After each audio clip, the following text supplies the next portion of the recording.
Eita, gente, olha só. O tamanho, gente, dessa lagartixa.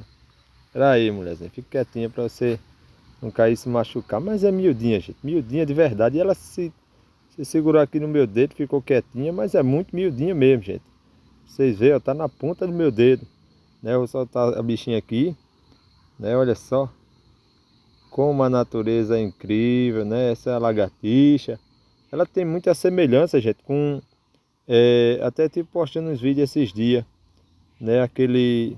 Deixa eu ver aqui que fica bom aqui uma filmagem melhor. Que aquele que eu postei uma vez, o tal de calango cego, né? Mas é muito sensível, né? Eu vou estar soltando ela aqui. Vai, mulherzinha, embora, vá. E ver a carreira do meio do mundo. Eita, mulherzinha, foi embora. Mais um pequeno vídeo, gente, né? Ótimo finalzinho de tarde.